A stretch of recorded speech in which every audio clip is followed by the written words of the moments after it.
Happy birthday to us. Happy birthday to us. Happy birthday, dear tagline. Happy birthday to us. And Vernon, too.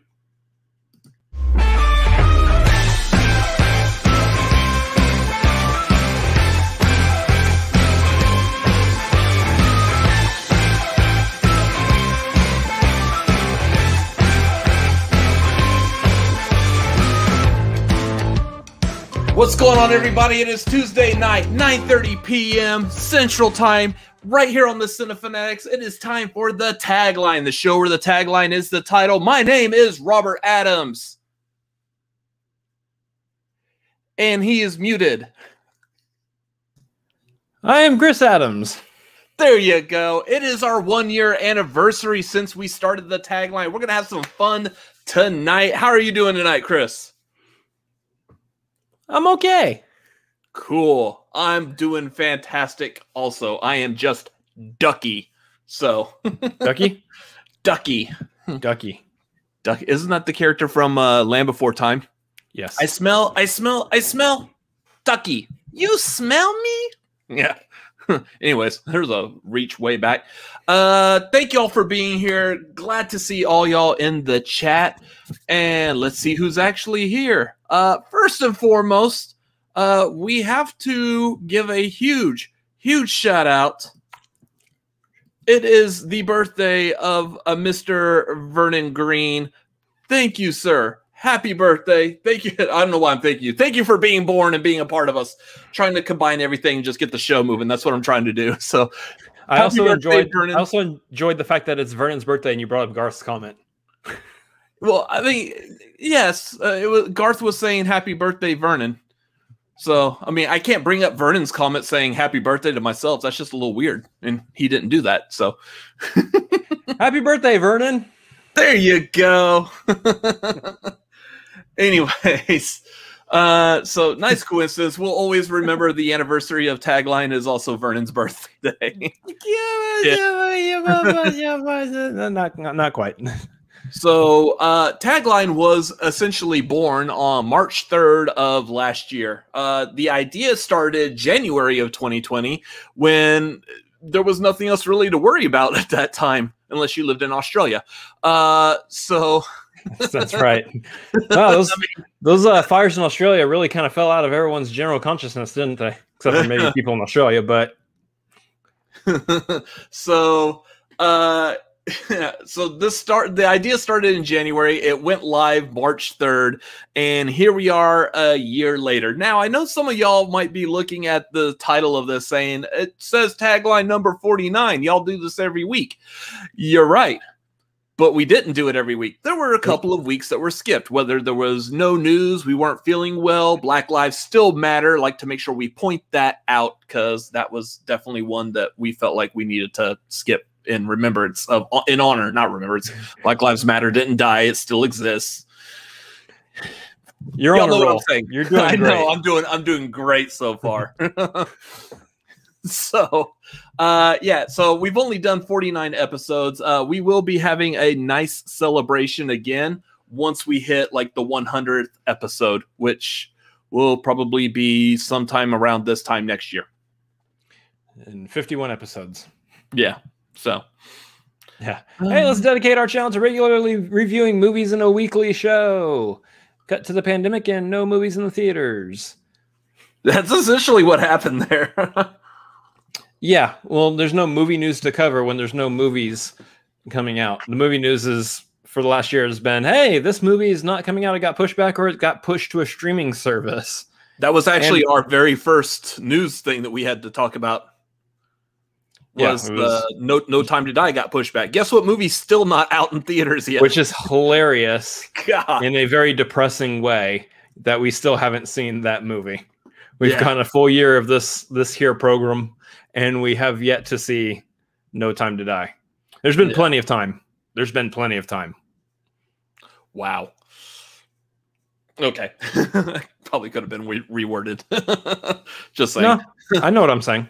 Okay. I'm good.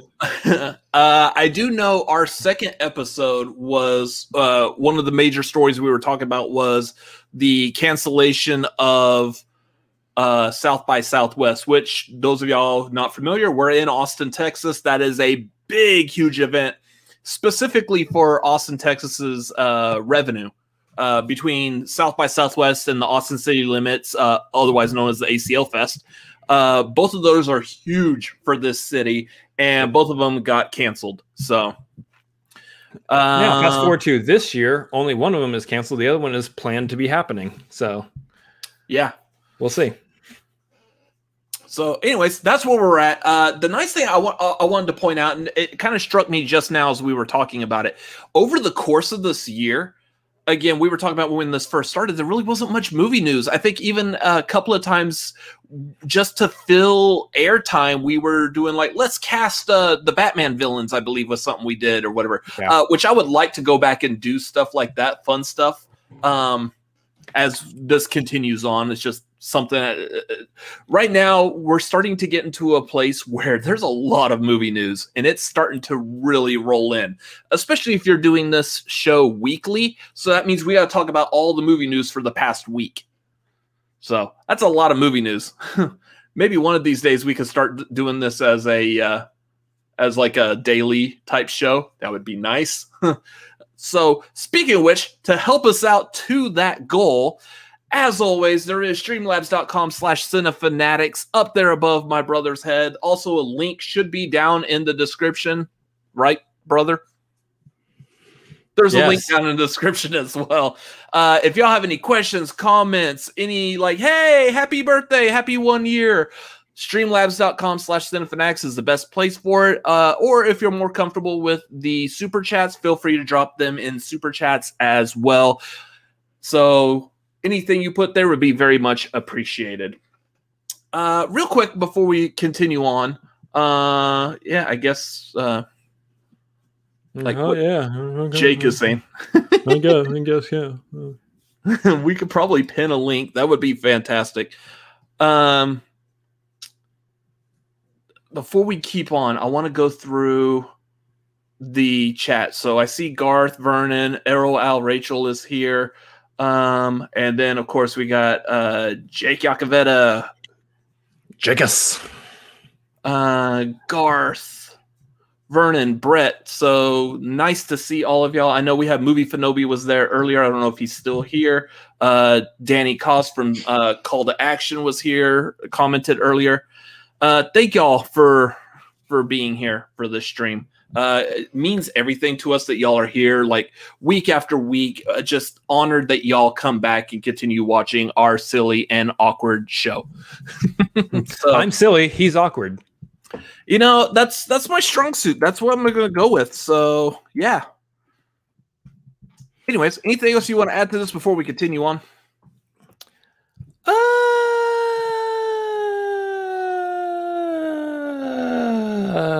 Nope, I'm good. Very well said. Why won't it let me pin that? Maybe I have to be on the right account to pin. There it is. I think, yeah. Fascinating television this is right here. Yep. It's just how to... Even better radio for the audio listeners. Absolutely. There we go. So now it is pinned to the top. So yeah, that was the other thing over the course of the years. We started doing the was it podcast, I believe was what it's called, when you can't see our beautiful faces and you can only hear our gorgeous angelic voices. I believe that would be referred to as a podcast, right? Yeah. Be older, Bob. Scrubs reference. We love Scrubs references around here. We got podcasts also. I need to update the last like couple weeks. The thing about this is I can't actually do it as soon as we're done here because it's got to process on YouTube for a while before I can actually upload it to podcast. So usually the next day after this, I'm kind of busy and I kind of forget to put it on the podcast. So it happens. I got to go back and do, I think, maybe the last 3 weeks, I think, counting tonight. So yeah. So the first thing else I want to tackle on, again, housekeeping type stuff, is patreon.com/cinefanatics. Coming up on the Patreon on the 27th, we will be doing a watch along of Kong Skull Island. If you're at the dude tier, Dude. Which I don't know. I keep. Oh yeah, it's the $5, the dude tier or higher. You'll get the invite to that. We're gonna watch Kong Skull Island right before Godzilla versus Kong comes out. So easily, I've said it before. I think Kong Skull Island was probably like my favorite of like the Godzilla Kong movies of recent years. So I'm eager to do that one, to watch that again. It's actually been a while since I've watched that. So yeah, and you didn't rate it that high on Letterboxd, but of course you also didn't rate the other Godzilla movies that high on Letterboxd either. So you just don't like this entire franchise. So this is going to be fun for you. It's funny. Like, I'll be honest. Like, overall, like, I am a fan of the concept of Godzilla and King Kong. I love like these giant monsters terrorizing the city. It's fantastic. I love that. Movies, I guess, just haven't been as interesting. So I don't know. It's for some reason it's like you watch these giant monsters and you want to focus just on the giant monsters, but a whole hour and a half to 2 hour movie just watching giant monsters beat each other up, you really can't do that. There's got to be a story to it. So they include humans. Well, the humans aren't that interesting. So what do you do with these movies? However, I believe Kong Skull Island is a good take on it. It's kind of a survival movie for the humans. And then you got King Kong kind of thrown in the mix there. I think it's good. I really enjoyed that one out of all of them. And we're going to have fun doing the watch along. I believe we're also doing a Blu-ray giveaway. So if you join that dude tier, you're entered for a chance to win the Kong Skull Island Blu-ray. You have to be on the dude tier and you actually have to show up to the watch along. So it's kind of a two-parter. You actually have to do some things, but you get a chance to win the Blu-ray, which is a kind of a cool deal. So you're going to want to be able to do that. God. Robzilla versus Chris Kong. You get to be the giant monkey. How I feel about that. I'm a giant lizard. So, Leaser. That's coming up. The other thing is, what was the date? I know we just solidified this earlier today. I believe it's the 17th of this month, which would be St. Patrick's Day in my terrible Scottish accent or Irish. Please stop. Sorry, Garth. I know. Please stop. Oh, that was rough. Oof. I promise I won't do it again. I speak for everyone when I say the word oof. So on the 17th, I think we will be doing our actual like locked in movie trivia quiz night. So those of y'all that are on the Maverick tier or higher, I know. I know. I was expecting it. So sorry. If those of y'all that are on the Maverick tier or higher, you'll be able to come join, hang out with us. Let's do some movie trivia. Let's test our knowledge and practice, study for some reason or another. Yep. I like it. Sorry. Yeah. Where's that what's her face? Gilly from Saturday Night Live? Sorry. Yeah, because you were doing more of a Scottish than you were Irish there. But anyway. Yeah. I'm good at accents until you put a camera on me, then I suck at them. I hate to break it to you, but you're the same off camera as well. So I'm gonna beat you up while you sleep. No, you're not. You're gonna be sleeping while I sleep. That's absolutely true. So there's only so far we can take the joke of we're studying for some reason. There will be the reason will be made public very, very soon. So by the way, I'm really hungry. Do we have any like bags of chips in the I need at least some chips or something to tide me over. I forgot to grab one. I got some tortilla chips just handy. Oh, that's cool. I'll come get those after the stream's over, so I'll just starve throughout the rest of this. Prop comedy, you just have the bag of chips on hand. Yeah. There will be a major announcement coming up pretty soon. So if you're following us on social media, you might have already seen a nice little teaser. Some of y'all saw it, some of y'all didn't. And if you are on our Discord, which means you're on our Patreon, you already know what's coming because everybody on the Discord already knows. Pretty much everyone on Patreon knows what we're talking about. But there will be official announcements and stuff coming very soon. We're about to have a whole lot of fun. And I think the only other thing I want to say is those of y'all that have been following us, whether you're on our Patreon or you've just been fans and following us since we started, big shout out, thank you to you. We will be referring to y'all, I guess, as like our ride or dies type of thing. Our major fans, our fanatics. But yeah, just lean into. I know. If you're lean into that awkwardness, just lean right into it. If you're not one of them, heaven help you, is all I'm saying. If you're not one of our fans, we're going to burn you. What the hell, man? What are we going to do to them if they're not our fans? Oh, they'll see. They'll see what we're going to do. We're going to literally light you on fire. We're going to find you. We're going to hunt you down, and we're going to light you on fire. No, we're not going to do that. No physical harm will come to these people at all, or at least by us. I just have to assume that if they're not following us, then they're probably like really bad at other life choices. So who knows? I don't know. They might bring it upon themselves. But anyways, yeah, if you're not a fan of us, you're probably not watching this right now. But those people that you are fans of are not going to have a fun time. I'll leave it at that. We'll just say that for right now. I have no idea what you're saying anymore. What's next? Next is rankings. Are we a cult now? No. Anyone got Kool-Aid? Stan the Cinnamon Fanatics. Who's the Cinnamon Fanatics? That's weird. So the rankings. This week we will be starting our celebration of the Zack Snyder Justice League, which we'll be talking about again here in a little bit because apparently there's news for that movie every week. Every day pretty much now as we get closer and closer. This week we will be doing our ranking of the top 10 DCEU heroes. That will be on Thursday. So keep an eye out for that because there's going to be some wild choices in there. I believe we also have the Patreon bonus video. So if you're on the Avengers tier, if you're on the Avengers tier, you get that bonus video with the bloopers and stuff. It's a lot of fun. So that's right. If you're on the Avengers tier, you get bonus footage of a DC video. We planned that out, I promise. That was very well done. Next week we will be ranking all 9 DCEU movies. So that's going to be a lot of fun as well. On the 20th, Saturday the 20th, we'll be doing a public watch along of Justice League, the one that's already out, I believe. So that is the Saturday after the Snyder Cut comes out. So we're going to watch the Snyder Cut, probably review the Snyder Cut, and then we're going to watch what's probably very likely to be the crappier version. Or it's the way it sounds like it's going right now.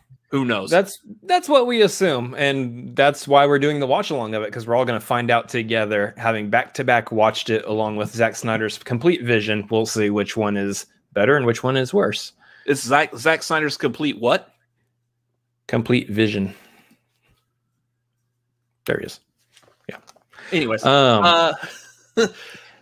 some people think that what we're doing here is a hate watch along. No, it's not hate. It's just going to be a fun time. Yeah. It's really just going to be a fun time, honestly. I'll be honest. Like, I like Batman and Robin, the crappy George Clooney one. It's a lot of fun. Like, it's one of those movies that's just fun to laugh at and I guess with.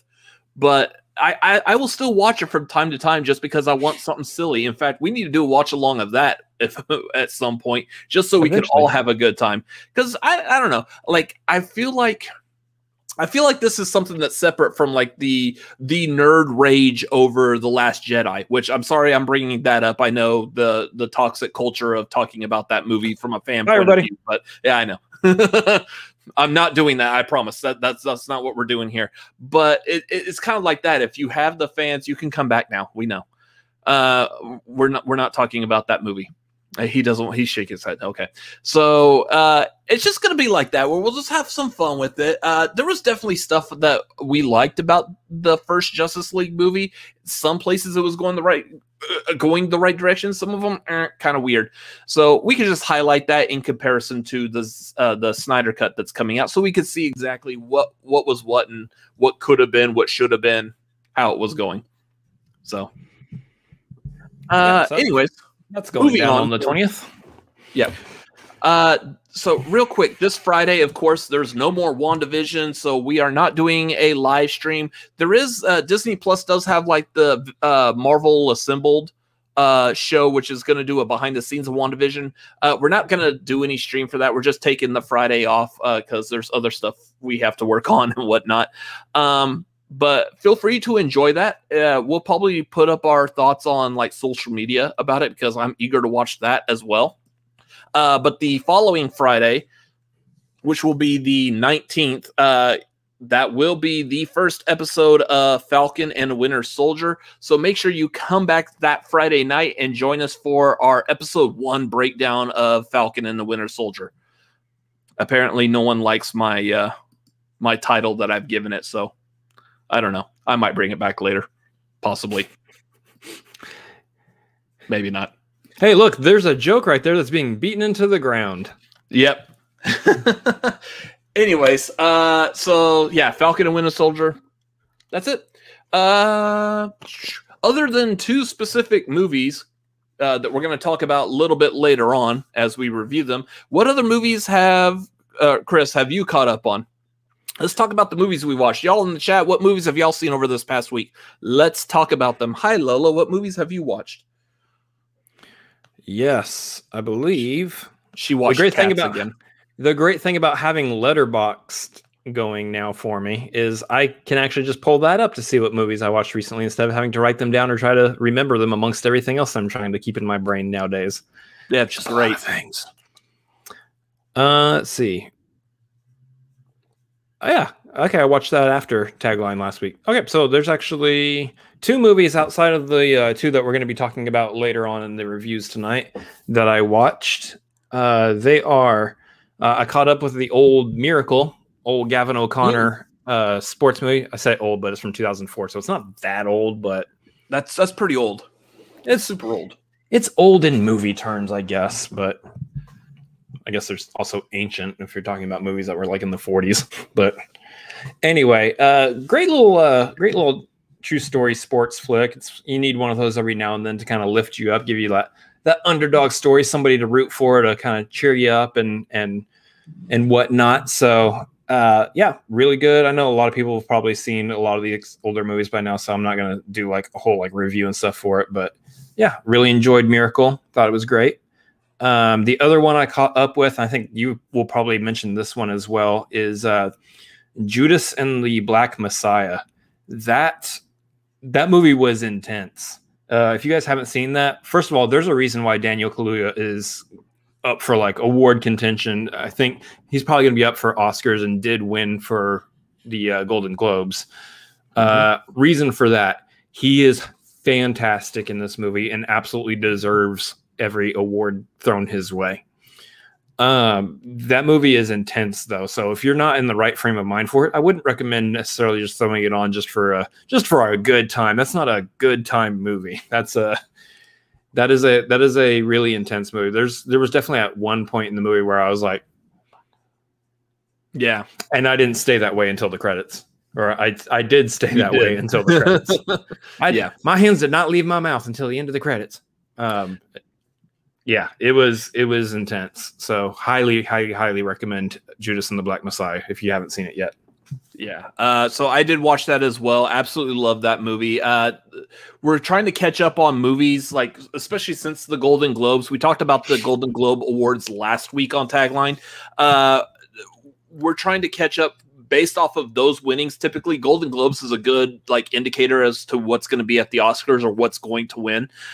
So from there, we're trying to catch up on some of these movies that we hadn't seen yet that we know are going to very likely be Oscar nominations. That way, like next week, I believe the Oscar nominations are on the 15th. So next Tagline, we will be talking about the Oscar noms. And like, we just want to see some more of these movies so we can speak upon these nominations a little bit more. Maybe give you like our thoughts and feelings. I don't know why I try to shove words where words don't need to be shoved in at. I mean, that's just the way my awkward mind works. But we want to give our thoughts and feelings on what we think could potentially win out of those nominations that get announced. So I know there's a couple more movies we need to catch up on over the course of the next week. So a lot of fun. Looking forward to that. I actually do kind of like movie cramming at some point. So it's nice to be able to catch up. It's been fun, especially like actually finally getting my Letterboxd taken care of and cleaned up. Now I'm like of the mindset where I'm looking at how many movies I've watched and setting goals to reach. And it's kind of like it nourishes, it fills in the hole that has been missing in my heart that wants to collect things.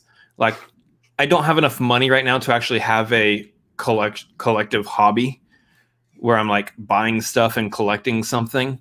So instead I watch movies and can use that as I've seen that movie. I can add that movie to my mental collection, to my Letterboxd collection. So that's been a ton of fun lately. And I've been kind of getting a little bit more addicted to doing that. It's a healthy addiction. It is. Thanks, Garth. Thank you so much. Thank you for being here. We appreciate you, Garth. Wow. Finding Ohana, a modern day Goonies movie. Interesting. I'm guessing that was the name of the movie, was Finding Ohana. Is that Ohana? Well, I guess Ohana is a Hawaiian word. I hear Ohana, my first thought is Lilo and Stitch. It means family. Because that was the famous line, Ohana means family. So that's what I was thinking, that might be tied to Lilo and Stitch. But I guess it is a Hawaiian word, so that would make sense. Did you know it means that nobody gets left behind or forgotten? Family means nobody gets left behind or forgotten. Yeah. Let's see. Miracle, Warrior, The Way Back. I've seen Warrior in The Way Back. I haven't seen Miracle yet, so I do like Warrior. I did like The Way Back. The Way Back, of course, was the inspiration for my glorious facial hair that I have, which has also been 1 year. Warrior year since we've seen The Way Back. Yeah, Warrior is definitely Gavin O'Connor's best film. Yeah. For me, of course, The Way Back and The Accountant are both very high too. So, The Accountant was good. That's right. I need to watch that again. I've kind of like forgotten. I just remember I liked that movie, but I've kind of forgotten a lot of it. I actually want to watch The Accountant and Argo again. I just need to have a big Ben Affleck night. So, Lola's on the camera. Yay! The views will go up. Thanks, Lola. My kitty cat brings all the boys to the yard. I don't know. No. Real quick, Garth is asking for the Justice League watch along. Which version will be? It'll be the version that's on HBO Max. I don't know which one that is. I guess we will look that up and clarify on like social media or. Yeah, I think it's just the regular version. Yeah, that's what I think so too. We do have one more tagline before that public watch along, so we will clarify at least by the next tagline. Yep. And we'll probably also mention it in the tweets when we send out tweets about joining us for it. So, yep. And before we get into movie news, we do have a Streamlab from Garth. He said, "Happy 1 year anniversary. I know you've had to adapt and make a lot of changes over the past year, but at least the changes weren't as messy as other 1 year. Looking forward to when you can start having guests on now and then." Yes, we're looking forward to that too. And those are things that have been running through our head, plans and ideas running through our head as to how we can have guests and how we can improve the look on this. We're not necessarily looking at doing it in the StreamYard format forever. So it's just easiest way of doing it for right now. Less setup, less time to have to worry about setting up and everything. So at some point we will get to a place where we will have like what we want our Cinefanatic set to look like, and hopefully we'll be able to get things set up to where we can pull in guests while doing that, and everything will be peaches. So again, if you want to send stuff to Streamlabs and hop on the Patreon, that's how we get there, is by doing that. That being said, I do want to real quick. I do want to kind of catch people up. You're doing much better. A lot of the reason that we had to switch over to the StreamYard format here is because it was easier for you for support for your neck and back. All the issues that you've dealt with over the past year. So he is getting better, y'all. Slowly. But I mean, again, you've been dealing with this for like what, 3 years ish? Yeah. So it's not a like snap overnight type of thing. Half the universe of people disappear. It really is like a slow recovery on this. But yeah, everything so far has been going much better, and doing the StreamYard is kind of a help after like a long day of like working or whatever it is he does during his days. Because I have back support. Yep. So anyways, I know a lot of y'all have chipped in money towards basically either helping him like see a chiropractor, get physical therapy, buy a new chair that was better support for his neck and back, pay our rent because he wasn't able to work due to just being incapacitated by this. So thank y'all for everything y'all done over the past year. All the donations, everything has been very nice to have and been very helpful. But y'all don't want to hear us talk about how grateful we are to have your money. Let's talk about movie news. That was a weird ass segue. Oh, sorry. Let's talk about what's going on in movies. There was a lot of movie news that happened over the course of this past week, and some of them, there's so many that we just kind of have to combine some of them. I mean, I am a big boy. Let's just be honest. I'm a big boy. I'm a big boy. I'm a big dude. So, let's jump into some movie news. But we got a couple of them. Our good old fashioned, which I still need to work on the graphic. But let's get some quickies out of the way. Some ones we can just like quickly speed through. Well, let's also work on that name. Let's talk about that later. What about Quickies? Quickies is a fantastic name. I love Quickies. Anyways, moving on. There are apparently going to be more spin-offs to the Fast and Furious franchise. This is going to be interesting because right now the only one that has really been announced is they do want to move forward on a sequel to Hobbs and Shaw, which it was a good movie. I thought it was all right, but I mean, like, I don't know what else we need to revisit with those two characters. Me personally, in my opinion, I would like to see those two come back to the main franchise for it. I think they had a lot more fun playing with everyone else in the family. I don't mind both. Have them finish off their run in the main franchise as we get 2 more movies, not counting the 9th one that we're supposed to get here pretty soon.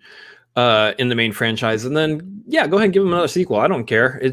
Their movie was literally what we call dumb fun, and I will take a dumb fun movie all the time because I have a grown-up brain, grown-up mind when it comes to movies. I enjoy movies that challenge me in well-written stories and dramatic pieces that are like super artistic and everything. I can enjoy those. I can also really enjoy the dumb fun movies like Hobbs and Shaw or the Hobbs and Shaw. Give me more dumb fun movies all the time. I am perfectly okay with it. So if they want to make a sequel, I'll take a sequel. Mm-hmm. I do want to say, like, when I guess Fast 9, F9, the Fast Saga, whatever they're calling it, when that comes out, I kind of want to do a Hobbs and Shaw watch along for that. I don't know if y'all have any opinions. What would be the best movie to watch right before that? Would it be Fate of the Furious, the 8th movie, or should we do a Hobbs and Shaw watch along? I want to do Hobbs and Shaw just for one reason. I just want to be able to point out that one flaw we saw in the theater that we had us hysterically laughing. I'm not going to go into the detail of it here because, again, these are supposed to be quickies, so we're spending a little too long on this already. But that's kind of what I want to do. So y'all put it in the chat, comments down below. Which one do y'all want to see us do a watch along when F9 finally comes out? Theoretically, we should just watch through the entire franchise, but oh, good Lord, that's a lot of movies. Movies right now.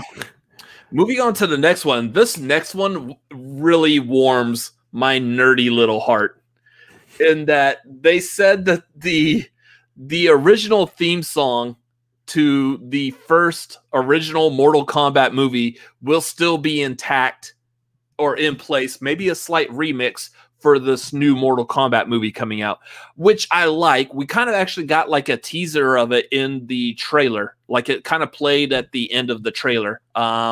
So I like that they're still going to bring that back. The article I read was talking about like how the director, the music composers, they were all saying this is the music of the original movie is what fans really took to heart. That's what they loved the most out of it.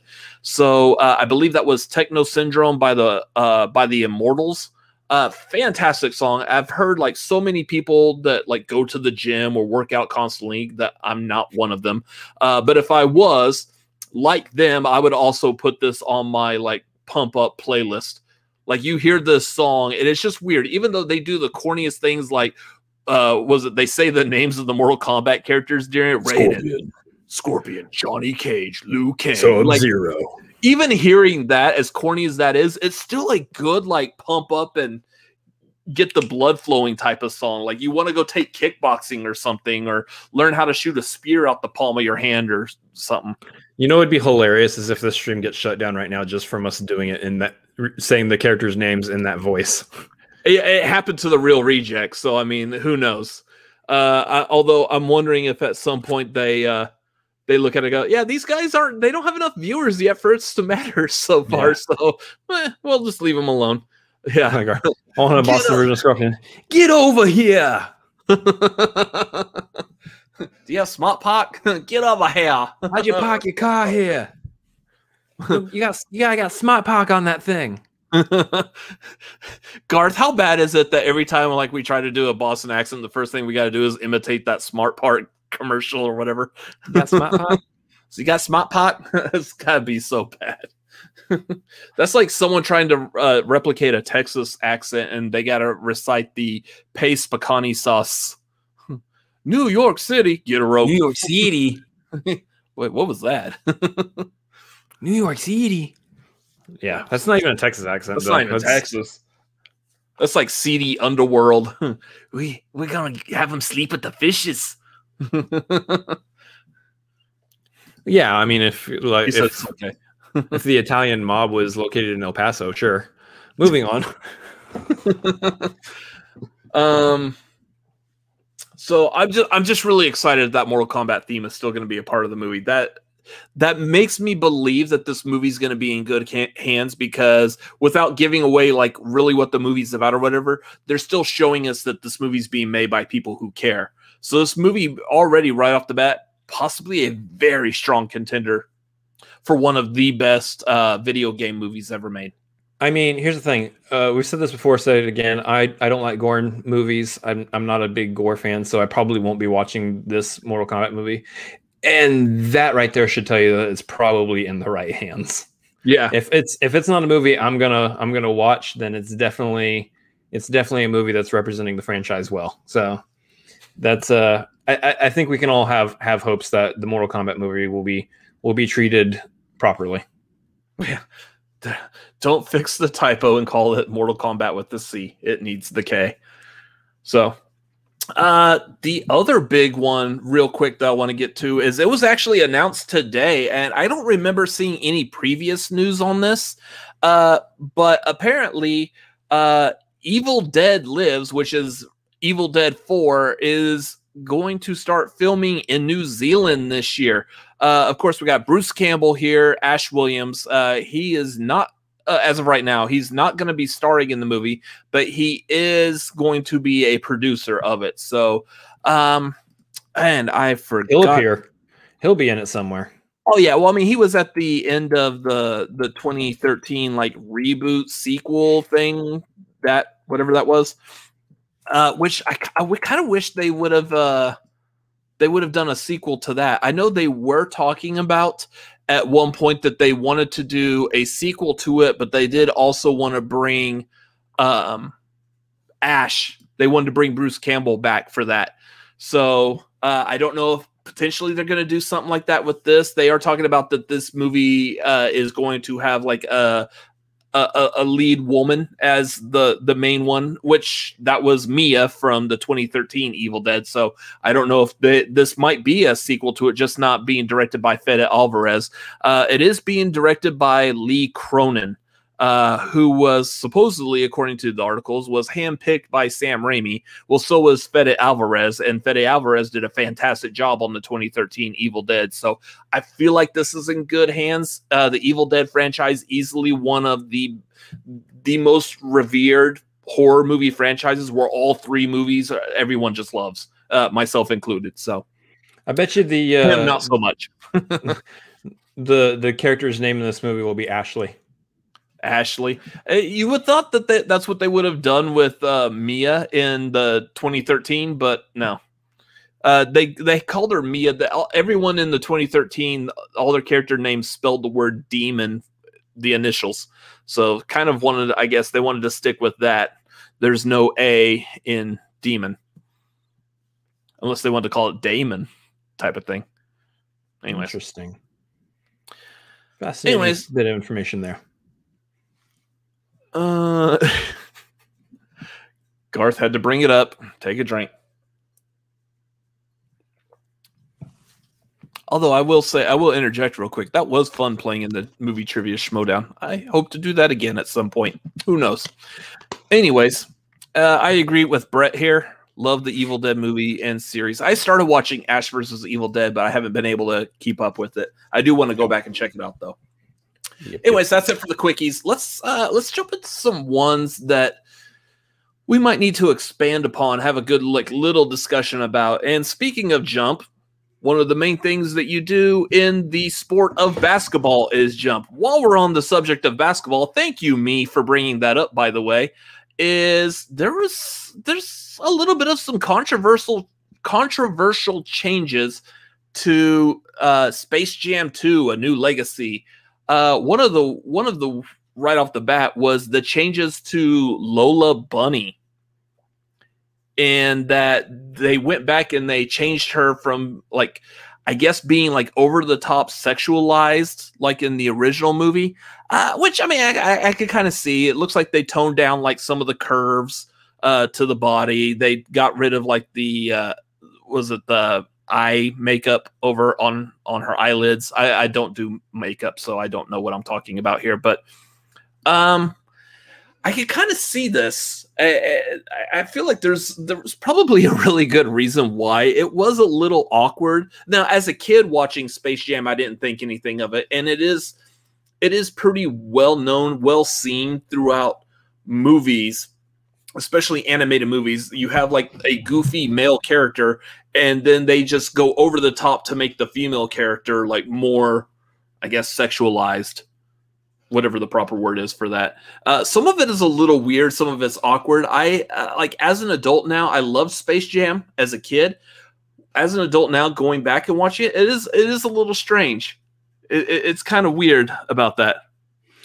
Yeah, I mean, I do want to point out, I did see this across the board. I saw the articles talking about this. Yeah, like it's not that I feel like I want to clarify. It's not so much that I'm worried about it.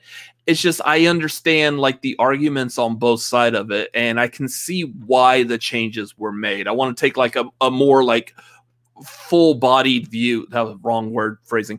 A more full like non one side to the other view, full picture. Thank you about it. But I mean, I can understand the arguments of either side. And for me, this is just the dumbest thing in the world that this is a story that captivated audiences this last week, because honestly, who cares? It's a cartoon.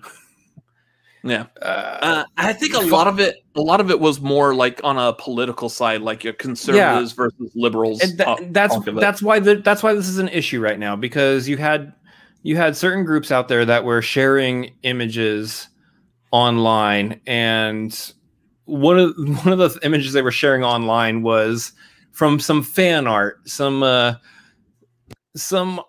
fans who made art that were intentionally hypersexualized for their own reasons.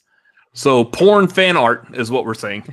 Yeah, and you had groups online that were sharing that picture, not an actual picture from the original Space Jam movie, and they're sharing it alongside the image, of course, of Lola from the new Space Jam movie, and going, "Hey, this isn't right." And I'm like, why are y'all defending? What are you talking? I don't understand. What?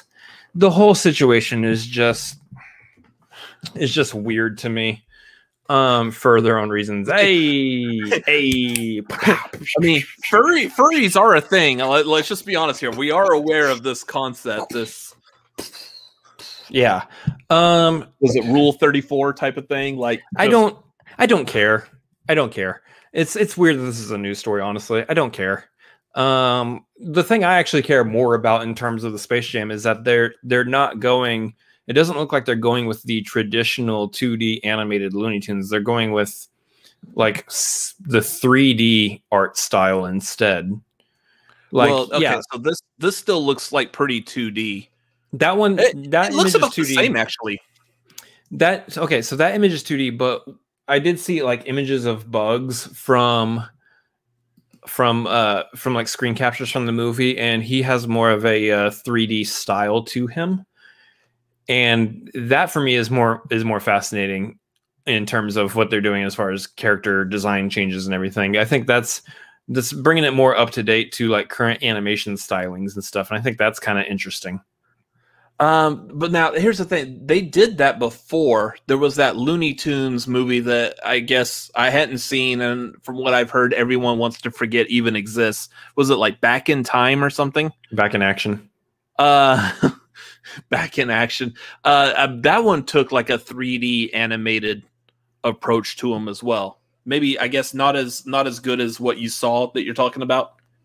Yeah, no, this is more refined, but because there's more texture to Bugs' fur from what I saw. But that's cool. This is a thing. I really don't care. Happy birthday, Vernon. I mean. 1 year celebration of the tagline, Vernon's birthday, we're talking about furries. Oh, yeah. All right. Giggity, giggity. So, yeah, and that was... So, getting off of the Lola Bunny subject, this was the other one that popped up, was the Pepe Le Pew. I get it. When I saw this pop up, I was like, it kind of makes sense. The article I was reading about it, they're like, okay, yes, if you're talking about it in the culture of today, the thing that I wanted to look at, and this kind of argument is something that I feel like we might bring up here in a little bit when we get to talking about Coming to America. It's kind of the same vein as something that happens in that movie, is that this was, again, back in the day. And I know a lot of people make arguments for like, hey, this was in a cartoon back in the 60s, 70s, 80s. This wasn't thought of in the same eyes, the same mindset as we have today. We need to be able to let this go and just, we know where it came from. We typically are a better race of people now. Let's move. Let's still keep it in there and just know what it means and what it was at the time. Let's be better today, type of thing. So, I mean, that's where I feel like the argument comes. Like the article I was reading about this was saying it was actually Chuck Jones, the one who created a lot of the Looney Tunes. It was his daughter that was arguing for like, why are y'all taking Pepe Le Pew out? Like, this is a great character. The character was created comedically, and the idea was the fact that Pepe Le Pew was always like pawning over, I believe it was like Penelope Pussycat was the name. A black cat that inadvertently gets a white stripe painted down its back. So therefore Pepe Le Pew believes that she's a skunk also. The comedy was the fact that he was always chasing after her, and she was always trying to get away because he smelled. Yeah, he's a skunk. I won't. I'm just trying to meet better people in general, but yeah, so that's the thing, and I understand why Pepe Le Pew isn't a part of it. There's that character really just would need a reworking, honestly, to fit into like what we have going on today. Because today we are a little bit more in tune. We're a little bit more socially aware of issues dealing with consent and forcing yourself upon somebody else when they are going, no, I don't want you. And those are big. That's a big deal. It's something that we all need to be socially aware of, for sure. And so I understand why it's easier right now just to nix the character rather than try to rework him in any positive way. Because yeah, he's definitely a troublesome character if you're looking at it strictly from the consent point of view, where he literally is force yourself onto the other character, and she's just sitting there struggling the entire time. Like that's not good. Oh, Cherie, you like the Pepe Le Pew, no? And plus you have maybe the characterization of like the French people a little bit too much there too. She's playing hard to get. Like, yeah. So that really is like the big difference between back then and now, is that stuff back then, you know, you could view it as just a harmless joke and people thought it was funny, and it was, that silly Pepe Le Pew. Now it's like, hey, if people did that in real life, they would get like sprayed in the face with some like pepper spray or something. Well, I don't think that would affect a skunk, but let's say Pepe Le Pew would have a whole lot of restraining orders, and very likely he'd probably put himself in a position where he has to introduce himself to all the neighbors. And I don't want a skunk coming on my doorstep and like introducing himself. Just, that's fine. You're a skunk. Go away. I mean, I'm just saying. Anyway. So that went in a weird direction. we're not going to see Pepe Le Pew, it seems like. Which his character was a very side Looney Tune character anyway, so it's whatever. So speaking of things that were old and talking about them nowadays, it's Vernon's birthday. Hey! Oh, that's not where you were going with that? Wow, that was a weird segue. I'm kind of like jumping off of the list here with that segue, but I'm just kidding. Vernon's young. He's younger than me, so it was announced over this past week that a very strong, a very huge Austin institution is having to file Chapter 11 bankruptcy protection.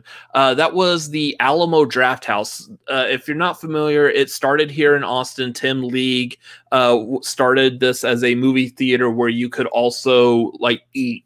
It's one of the first movie theaters that had it watching a movie and having like a full dinner, a full meal, along with like your drinks, beer, wine. It was one of the first movie theaters that did that. Yeah. And because of the pandemic over the past year, they are having to file Chapter 11 bankruptcy protection, which I thought, like, based off of their performance here in Austin, I thought they were strong enough. They were still doing pretty well. I think it was since September, there's only been 2. I think there's like 5 of them in Austin. There were only 2. Yeah, there were only 2 that have stayed open in Austin. And there's one that's like essentially down the street from us here, and I've been to it a couple of times, and man, it's just sad. Like nobody else is in there, which is a perfectly safe place to go during a pandemic. If you want to go to a movie theater, just go to a theater and no one else is in there. But yeah, it's sad to see like a movie theater like that having to get to this point. And I know like we've seen it with like, say, Cinemark's, AMC, Regal, especially I think Regal's, pretty much all the Regals are still closed as of right now, I believe. I know AMC was filing Chapter 11 there for a while. So, but these are big theater chains. This is a smaller chain. They've gotten bigger, but they're still essentially a smaller chain, Austin based. Yeah. So it's kind of sad to see them having to do that. Now, apparently they're still going to do okay. They're just having to sell off some of their assets and everything. I don't know exactly what all is involved in a Chapter 11 protection. Chapter 11 is basically they're just restructuring their debt, and which means that they can essentially be sold off to somebody. So if that be the case, you'll see a situation where another company will move in and essentially purchase the Alamo Drafthouse brand, which means we may see some like changes to how Alamo Drafthouse operates a little bit in the future. But outside of that, I don't see them really like this really affecting Alamo Drafthouse in a big way in the long run. It's just how they moved their debt around essentially and are able to stay afloat. It's honestly, it's a situation where if they didn't do that, then we'd be looking at some real trouble. But they're doing that. They're doing that essentially so that they can stay alive, that they can stay afloat, so that when movies come back in force theatrically, Alamo Drafthouse will still be a place that we can go to and enjoy. So there's all of that he just said. The other thing, though, is in the process of restructuring some of this debt, they are having to reevaluate like their lease agreements of some of their locations, and there are a few of their locations they are going to be forced to close down. One of these is really sad, and that would be the Ritz, downtown Austin. This is essentially, it's not the original, but it is what took the place of the original. The original, so this is the Ritz. It's on 6th Street. Anyone familiar with Austin, y'all are familiar with 6th Street. It's where like a lot of the bars and clubs are. It's the big touristy Austin hotspot on Friday, Saturday nights. The Ritz Theater is right there in the middle of it. Now that theater only has, I believe, 2 theater rooms in there, but they do a lot of the really like offbeat movie screenings and events happen at the Ritz. It's either the Ritz or the one on South Lamar usually has a lot of the festival movies. The Ritz took the place of the original, which was like down the street and around the corner. So connected back to something we talked about earlier, that's actually the Ritz is where I saw The Accountant the first time. Actually Iron Man 3? Yeah, we saw Iron Man 3 there also. Yeah. Because that was back when I was doing schooling downtown, and it was just like kind of like a short walk away. So we just walked over there and went and saw Iron Man 3. Yep. So, I mean, that's kind of sad to see that go. That's kind of like an Austin institution, just a historical place, especially for like if you're in Austin and you're a film fan, that's definitely a place you have to hit up, because again, that's essentially the original Alamo Drafthouse, which is now. Yeah. I don't see that being like, obviously, like if it's sold off, it's not going to be under Alamo Drafthouse's banner anymore. But I definitely, there's no way that they stop that from being like a movie theater. Somebody will just purchase it and it'll still be a theater of some sort, because it's built for that. It's meant for that. And I know like the people of Austin will be very like up in arms if that gets shut down and just turned into another bar on 6th Street. Like, no way. So I don't see just the historical value of that location. I don't see it not being a theater. It's just, I guess it just won't be an Alamo Drafthouse, which is kind of, it still hurts. It's still sad. Yeah. So yeah, that sucks. But I mean, not much you can do about that.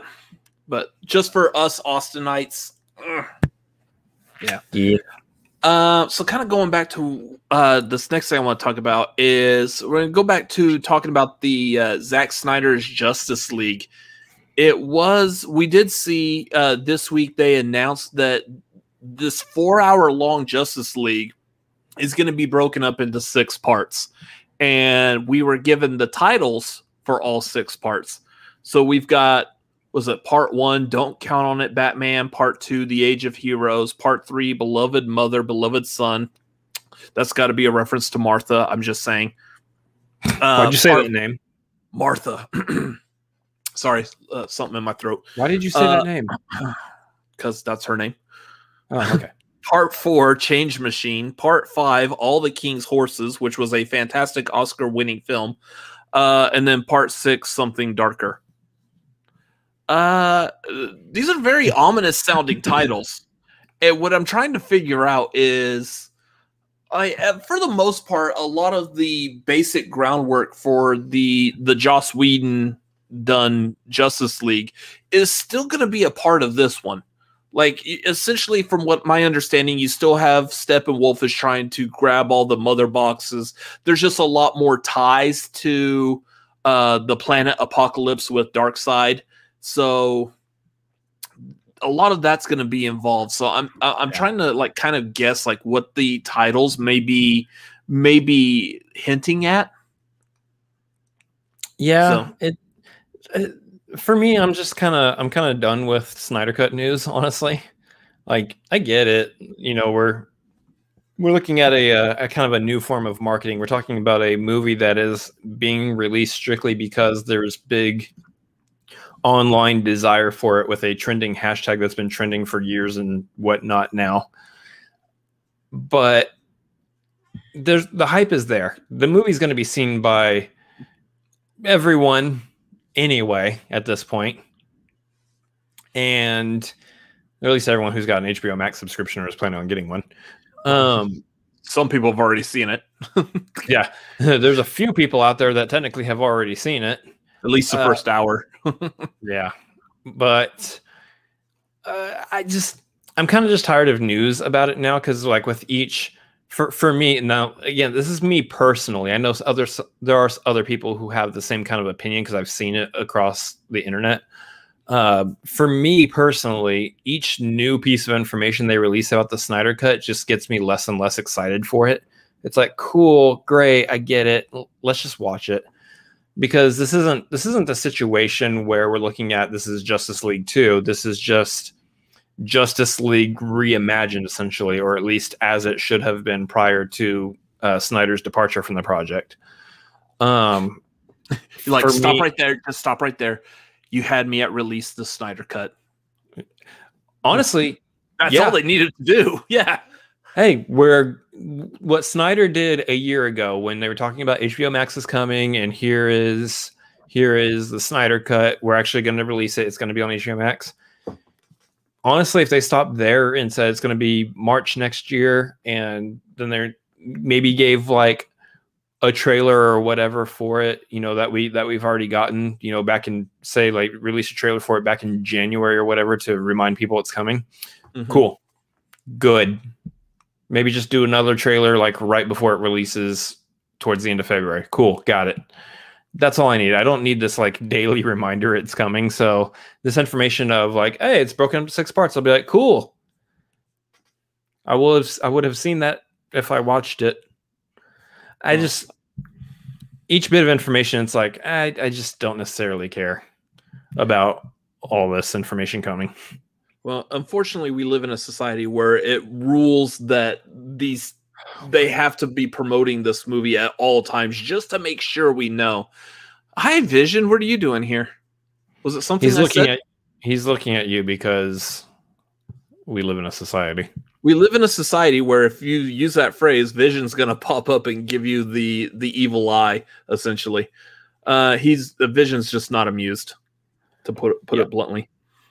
So yeah, they can release the titles for these 6 parts. They can sit here and say like, "Hey, it's going to be broken up into 6 parts," and I'll be like, "Cool, thanks for letting me know ahead of time that there's going to be ample places for me to pause and go to the bathroom." That's nice. That's the one nice thing. That is the major number one nice thing about, like, say, HBO Max doing this day and date with movie theaters is that that's the only thing I hate about movie theaters is if I need to go pee. If I had been at an Alamo Draft House and I enjoyed like their draft beers a little too much, I might have to stop and go pee. Just saying, it happens. I'm a human. That's how this works. Y'all needed that visual, I know. But like, that's the nice thing I like about it is you could pause and take that break, which a 4-hour long Justice League, I'm going to be pausing and taking some breaks just because I probably might need like some mental step away. Stretch. Yeah. Hour one stretch. Yeah. Like Rachel is saying here, it's an emotionally charged project, not conductive. Yeah, and that's the thing is there is a lot of passion behind this. For example, I'll compare it to this is something that was sparked because of essentially like internet protests, internet people clamoring for it on the internet. The hashtag release the Snyder Cut. This is the same thing that kind of happened with Sonic the Hedgehog. They released that first trailer and everyone was like, ew. And you saw the internet just blew up over the way Sonic looked, like actually like that with the teeth and everything.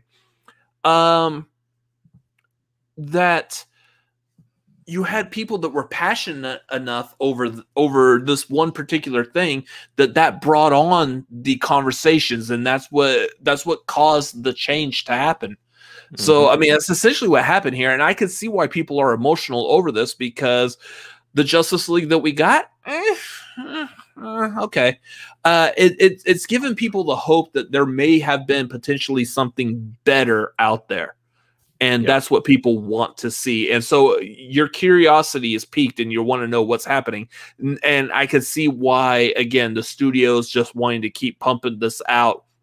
Also because, like Brett is saying here, HBO Max has been a wise investment.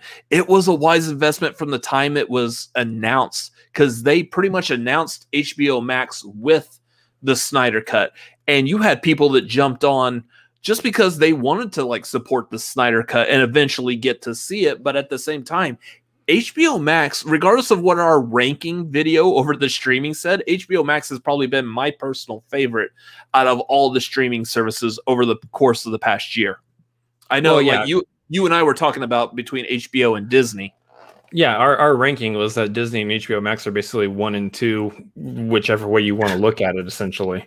Yeah. So what I find hilarious, though, in a dark humor sort of way, is that it did get leaked. People were going to watch the Tom and Jerry movie. Was it yesterday or something like that? I actually did click on it today. Like, I know I tweeted out about it earlier, like, hey, I wanted to watch the Justice League, so I clicked on Tom and Jerry, and they wanted to show me Tom and Jerry. What the hell?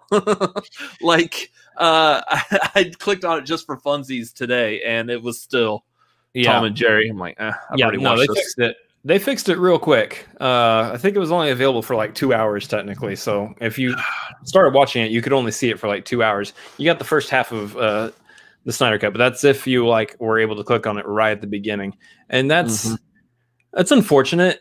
I say it's funny in a dark humor way, but it's actually kind of just really unfortunate because, you know, there's been like some big hype built up, and that kind of is killing some of the hype just for the fact that happened. But I think the issue at hand is what I've seen on Twitter, which is that there are people out there who are just full on conspiracy theorists with it all. And they're like, look, WB's out here once again, just trying to bury the Snyder Cut and kill it any way they figure they can. And I'm sitting here thinking, like, they're trying to kill the Snyder Cut, which is the best way to do that is announce that you're going to, 1, release it, but 2, that you're pouring an extra $70 million into releasing it. Yeah, they're really going far out of their way to try to kill it. Think with half a brain, people. Come on. That's how you market something that you don't want to exist. You just pour millions of dollars into it. So, I mean, I wish people would give us $70 million. I'd stop doing the Cinefanatics. Maybe not. Or the Cinefanatics would look a lot better and it'll be a lot smoother. Yeah. So yeah, that's funny. It's anecdotally funny that it got leaked in place of Tom and Jerry.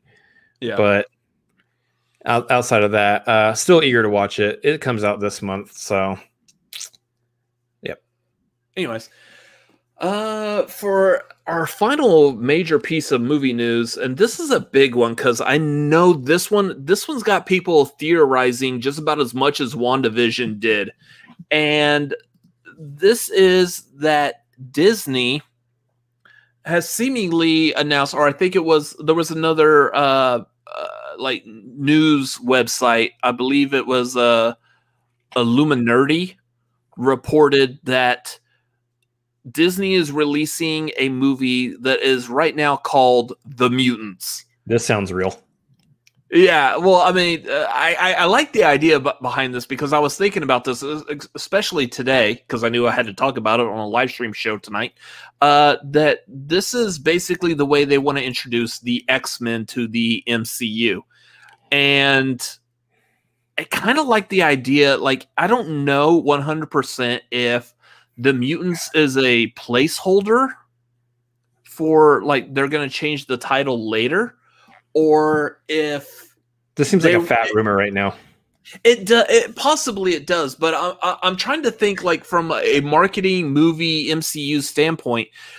I like the idea of the potential of the way you bring the X-Men into the MCU is you don't even start off with the X-Men. You start off with the idea of the mutants. So we don't have any other like details. Right now we're just talking about the fact that there's a project. Yeah, I saw that. It was a New Mutants logo with the new taken out. Yeah, that was funny. But the idea that this could be starting off, and this is where I'm thinking it would go, is this would be a movie that takes place like 40s, 50s, 60s, long time ago, and we start getting introduced to just random people, not even X-Men, just random people that as they become teenagers, their mutant powers develop, they start going a little crazy, haywire, and we start like learning that people are just born with these powers. And that's where it is. It's just a group of people that are seemingly coming together because of these powers that just naturally come to them, and they're trying to find answers. Yeah. Some of them, I would say some of them probably are X-Men later on down the line. We may or may not know that, but... So, yeah, a couple things here. First of all, I'm pretty sure that right off the bat, because I'll be completely honest here, I haven't seen this. I've seen some people talk about this news story, but I really have not seen anything on it myself yet. And you said it was Illuminati that... I believe that's like the main, like one of the main websites that was talking about it. So the issue I have with that is that I believe I've seen this Illuminati website on their Twitter account say something about the Guardians of the Galaxy 3, and James Gunn just retweeted them and said, "You guys are dumb and this isn't real." So that tells me right off the bat that this isn't a strong news source. Yeah. So I'm trying to go from that, and then I'm just trying to get my own take on what I think if this is real, if this was to be real, how would I think that this would be perceived? And since we don't have any other news on it at all, except for just a title, maybe, I want to theorize just a little bit. Like, what do we think this could be if it was real? Right off the bat, like I really just don't think any of this is real any way around. Calling a project the Mutants, MCU and Marvel and Kevin Feige have done such a fantastic job of taking what is in the comics and translating it to screen almost nearly 1-to-1 in a lot of cases. Of course, you know, when there's the little debacle with the Inhumans and how that whole movie project kind of fell apart and turned into a TV show that really fell apart. But you leave that aside and kind of like the older TV stuff that Marvel was trying to do. And everything else that they've done with the MCU has been dang near spot on pretty much every other aspect. So I don't see them coming out with something called the Mutants. I see them just diving straight into X-Men. Now, I like what you bring up in terms of going back to the 40s and 50s, and you start discovering people who do have mutant powers as they're getting them. And this makes me think that it is better for them to just have mutants having been a part of the MCU this entire time, which we've discussed before, in that it's kind of hard for... You have this whole group of superpowered beings that just haven't been talked about for the past 10, 11, 12, however many years the MCU will have been going on by the time this happens. I had a theory on that too. How do you do that? Well, I think the best way you do that is if you're starting this whole thing around like the 40s and 50s, where that's really where you start to notice that there are people with mutant genes and whatnot. You have where Hydra was keeping them quiet. Hydra was hiding them. Hydra was doing everything in its power to keep them from being seen by the public. That's now what they were doing with Quicksilver and Scarlet Witch. Exactly. Yeah. And now that Hydra has essentially all but been completely dissolved, now is where you have someone like Magneto going, okay, now we can make ourselves known.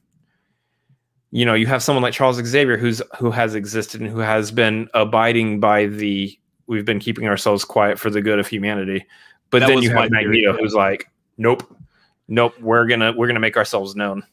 My theory was that, like, yeah, these mutants start becoming, they develop themselves, they discovered themselves the 40s, 50s, 60s, but then you do have Xavier and Magneto that kind of like come in, they find these people. First of all, the mutants aren't like a million people worldwide like the movies and comics have kind of made it look like. It really does start off like pretty small. You have a very like probably like less than like 50 people worldwide that are mutants, and they get discovered by Magneto and Xavier, and Magneto and Xavier are the ones keeping them quiet, keeping them hidden. So therefore that's why we don't know about them at this point in the MCU, just because they've been kept a very well hidden secret. Yeah. So that's where I'm thinking they might go with that in this plausible idea, I would say. Yeah, and I'd say, yeah, you're looking at a situation where we're talking about maybe 100,000 mutants across the planet in the last 50, 60, 70 years. That kind of a situation is what you're looking at. In which case, it's more easy to keep that amount of people kind of hidden from public view I like that idea. And I think that is the most logically sound way of doing it. I know like people are talking about wanting to do like a multiverse kind of aspect, and they're brought in through that. And there's a chance that maybe that's the way they go, but like what Garth is saying here. Yeah, I honestly feel like doing a multiverse thing is kind of ham-fisting it a little bit. I like this idea. Yeah, in which case it's better to just have them kind of sprinkled and peppered throughout until you have a situation where somebody like Magneto just busts through and goes, "Yep, no more. We're doing this." In which case, yeah, you have like Storm is over in Wakanda, and that just pains me. Honestly, it pains me that we don't get the T'Challa and Aurora Monroe relationship. Yeah. But I mean, what are you gonna do about that? There's nothing that can be done about that. So it's just sad that we don't get that comic aspect in the movies now, unless of course they recast Black Panther, which I don't think they're going to do. So no, and I actually hope they don't. So yeah, I think it's better to keep T'Challa now as a legendary character rather than actually try to continue in making him a continued character. So yeah. Anyway, yeah, nice little rumor on the mutants. Definitely not the way they're going to go about it right now, but probably, especially as the last thing we heard from Kevin Feige was X-Men are a ways off still. So yeah. Anyways, that does it for most of the main movie news. Y'all have any other questions, comments? Again, streamlabs.com/cinefanatics. Help us celebrate this 1-year anniversary. Streamlabs.com/cinefanatics would be fantastic. Anyways, let's jump into our movie reviews that we have coming up here. So over this past week, it has been released on Amazon Prime Video, the sequel to Coming to America, which was Coming to America, and I'm actually kind of glad this movie's out so I can stop referencing it that way, for at least for right now. Right. But this movie has come out. It was highly anticipated. It was like 33 years in the making, roughly. And so I know we talked about it a couple of times. We've done like the trailer reactions. We were able to finally sit down and watch this movie, and our thoughts on this.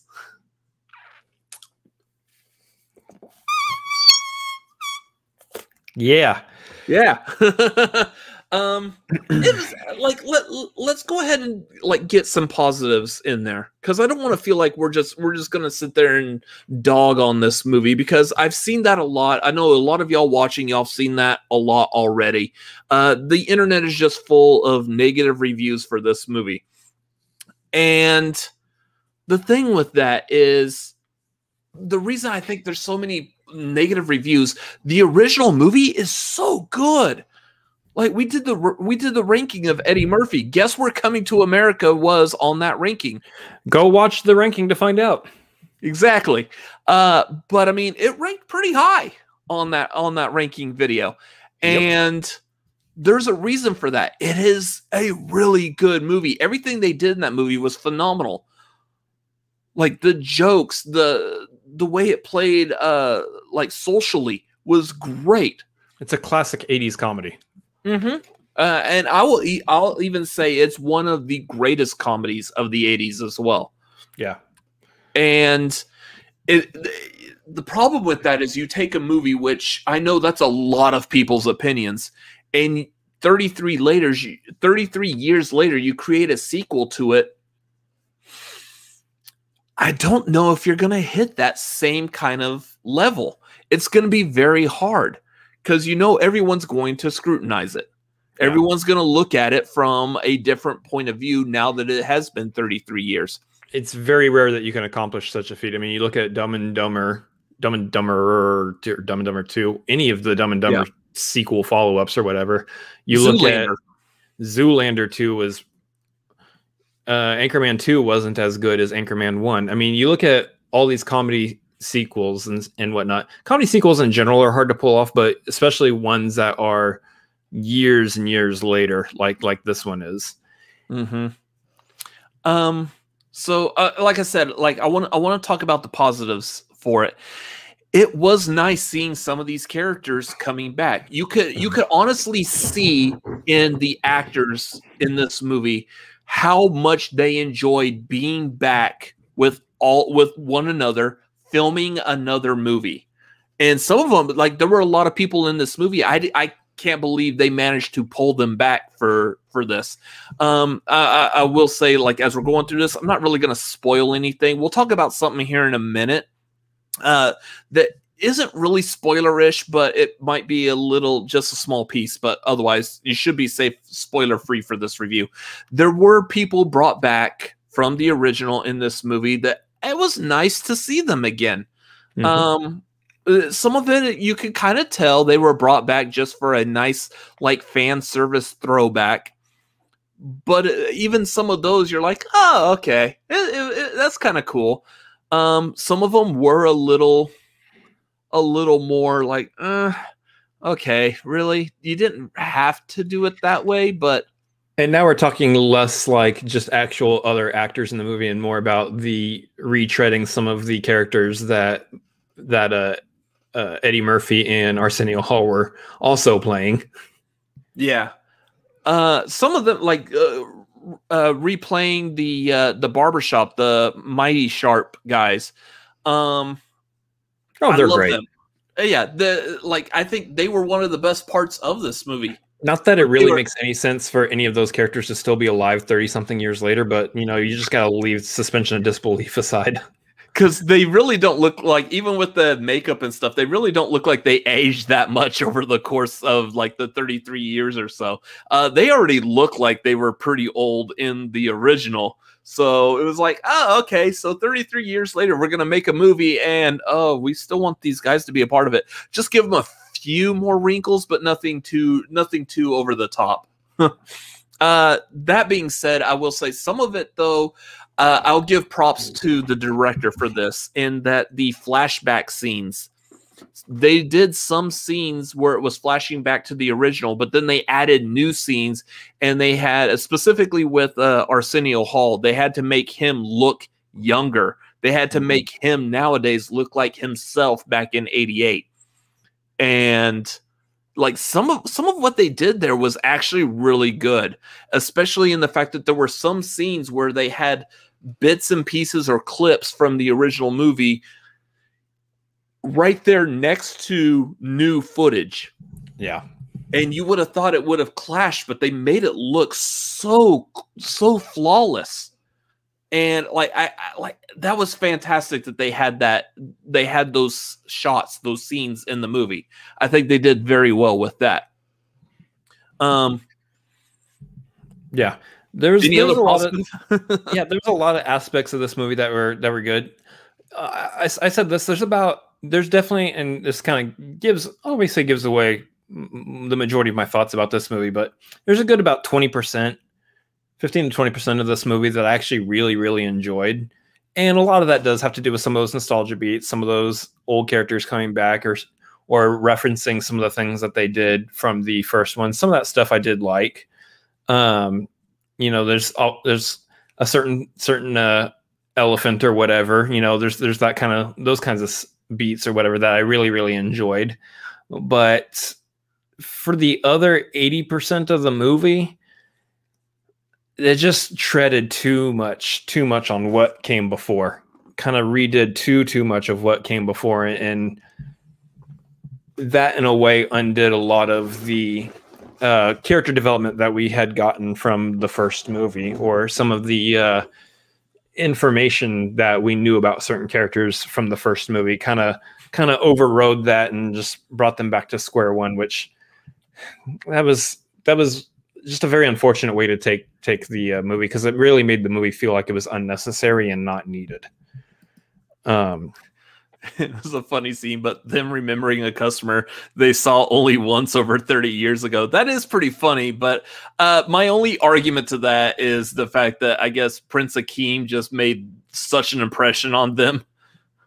But I mean, that is pretty funny. Yeah. I like it.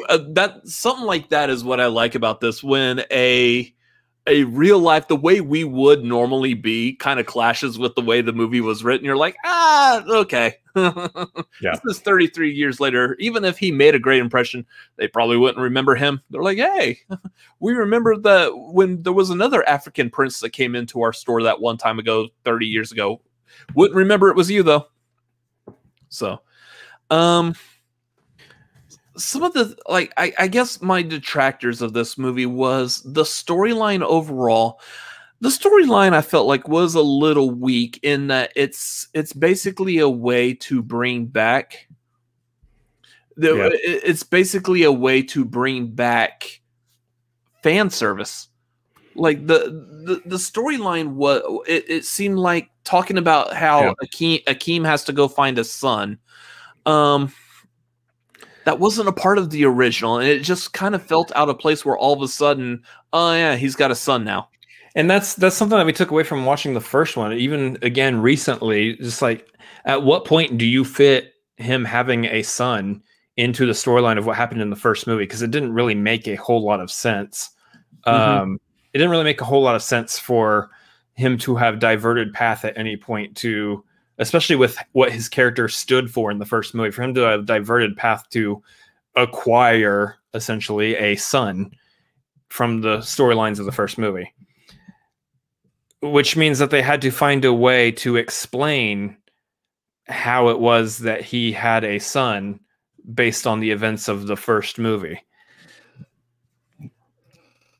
And the issue with that is that I don't know how like detailed we want to get here, but it is a very problematic scenario.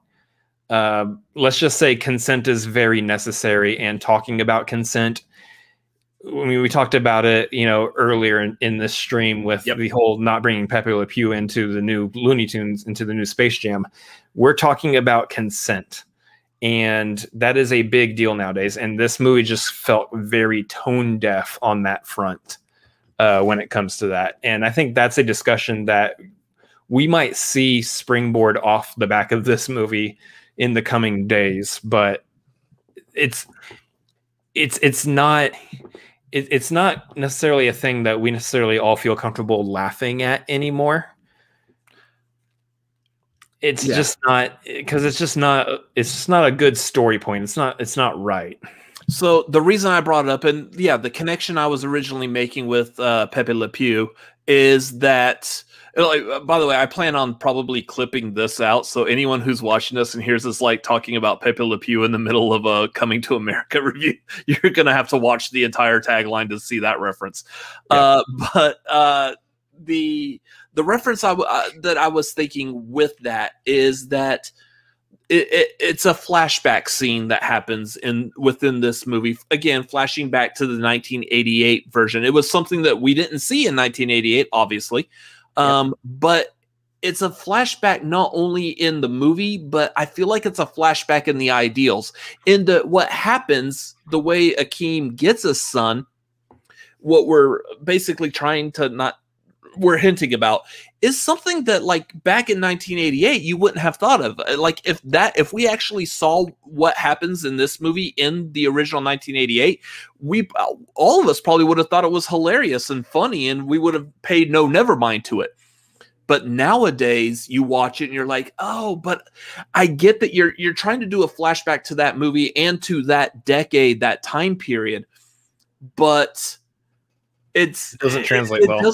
It doesn't translate well in the fact that this movie is showing us that for the first time nowadays, and it doesn't work in today's mindset. And it's being played for laughs. Yeah, like we're supposed to transport all of our minds back to the 80s and watch that scene with that 80s mind point of view, which for some people I absolutely believe it's okay. You could do it. You're able to separate the comedy, the art from the real life. I get that.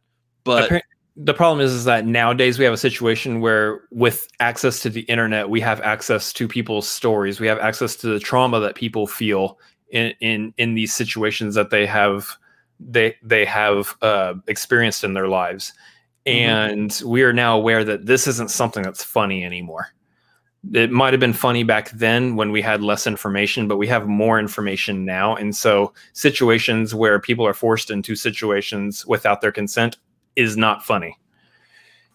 And so it just really felt like a very tone deaf point in this movie that kind of left a bad taste over the entire rest of the movie. And it's what leads me to saying that 80% of this movie I really didn't enjoy, while only 20%, which is the funny callbacks and story beats from like the first one, I did enjoy. But for the most part, I can't give this movie, say, higher than like a 3 or 4 star out of 10.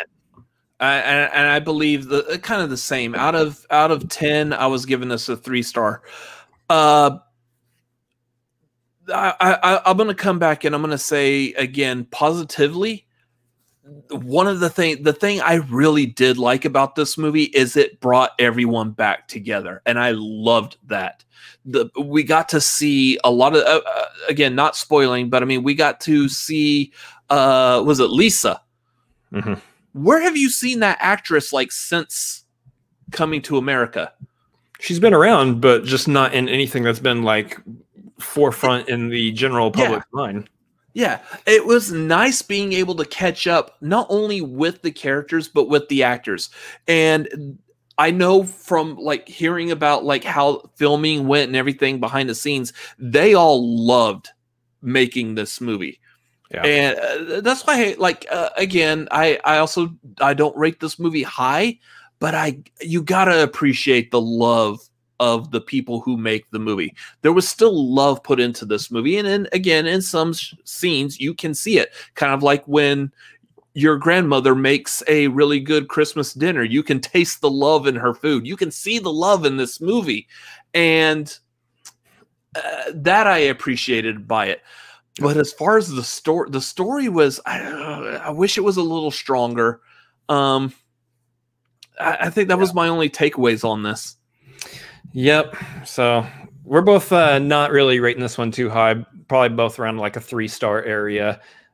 So that means we don't necessarily recommend it. Now, obviously, we would always say that if you want to see this movie and you haven't yet, then by all means watch it. If you walk away and you are able to enjoy the movie for all intents and purposes, then that is your prerogative. I mean, it's great for people to be able to enjoy what they enjoy, and people can not enjoy what they don't enjoy. So if you are new on this channel, if this is the first time you're seeing us review anything, we would ask you to come back, check out other reviews. You can subscribe on this channel, do all sorts of the YouTube stuff, follow us at these social media links and all sorts of stuff. This is clipped out on our channel. This is from our regular stream. You can see the word up there says the tagline. That is our Tuesday night stream. So come back on Tuesday nights, 9:30 Central Time. We do a live stream. So that's all sorts of fun stuff that we do here on this channel. So definitely come back later.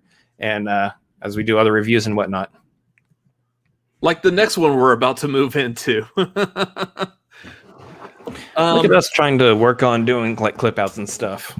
Yeah. I will say the last thing I'll say for Coming to America is that I would definitely recommend, if you love the original, you're going to watch this one. I don't think that there's no amount of negative critics, negative reviews that's going to stop you from watching this movie. If you love the original one, watch this. The positive stuff that we've said, you'll definitely see. We believe you'll enjoy it as well. But you're going to watch it anyway. So just enjoy the movie for what it's worth. But let's move on to our next one. Also released this weekend, along with Coming to America and the finale to WandaVision, because y'all are some crazy people on y'all's release dates here. We got on Disney Plus Raya and the Last Dragon. This is a fantastic movie. This was so. Here's the thing. I'll give you like a little bit of the behind the scenes, at least with us. I wasn't so eager to watch this.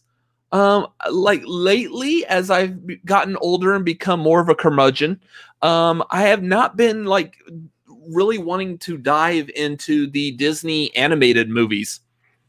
So I was like, okay, maybe I'll watch this. And I know my brother here was a lot more eager to watch this than I was. He was talking about, hey, let's watch this. We could review it on Tagline. I was like, okay, I'll watch it. This is a good movie. This was such a good movie. It really is. I'll start off the bat by saying that if you're into what Disney's been doing on the animated side lately, whether it be your Frozens or your Moana, you're going to love this. This is right up the same alley as the rest of those. The Disney Animation Studio are not missing a single beat, and they're essentially taking a lot of lessons that Pixar's been doing for a while and kind of integrating that stuff into their own way of storytelling and how they animate these movies. They are producing movies that you could hang up in a museum and just stare at for hours. I mean, we're talking about animation style right off the bat here. This is a beautiful, beautiful movie. The animation is gorgeous. There's so many different like locations and stuff that are present within this movie that each have their own like character and environment to them that require just an extraordinary attention to detail in order to produce. Just overall, like from an animation standpoint, it's a gorgeous film. Yeah. I'll dive into some of the characters here. Again, no spoilers on this really. One of the things I'm going to touch upon was seen in the trailer, so it's not a huge spoiler, but I mean, you do know of, like, say in this image, you have Raya here with the last dragon, Sisu. Sisu, of course, was portrayed by Awkwafina, or at least in the voiceover of it. Later on in the movie, we do see Sisu take on a human form, and I love the way they made her here. In that, like, you can see Awkwafina in her. Like, they actually modeled her after Awkwafina, but like the way that she looks, you get the personality. If you've seen Awkwafina in any movies, like, say, I'll point out Ocean's 8 or Crazy Rich Asians? Yeah, she was in that too. Yeah, both of those movies, like, she played a really kind of over-the-top character. You can see that characterization of her personality in the human form of Sisu in this movie. Gorgeous. And again, going back to what you were saying, the animation, the way it looked, it was so good. I don't know if I've seen a Disney movie this well animated over the past couple of years. And I've seen Frozen and Moana, but this one was... Oh. It's the improvements that they've been making. I mean, Moana was a gorgeous movie also, but it's the varying locations within this that really highlighted it for me. And then, yeah, like you said, she does look a lot like Awkwafina. Like, they modeled the character a little bit more after Awkwafina herself, not just in her physical appearance, but just, her mannerisms, the way she moves and speaks. Obviously, her voice is going to be Awkwafina's. So that's that I thought was a neat little touch to her character. as far as like the overall film as it goes, I found it really interesting because the storyline of the movie is that essentially Raya is on a journey with Sisu, the last dragon, to acquire pieces of essentially an orb that's necessary in order to stop this evil that's happening in her land. And the different locations she has to go to are the different essentially tribes broken up within the land, and just how the journey goes and the other characters that they meet and run into. It is just the story itself is just fascinatingly weaved together, and that as I spoke about, the different lands, the different places they go to are essentially, almost as cliche as it might say, they are essentially characters in and of themselves and represented through other characters within the movie as well. I do love like the relationships between the characters, how they are established, and kind of how they build throughout the movie.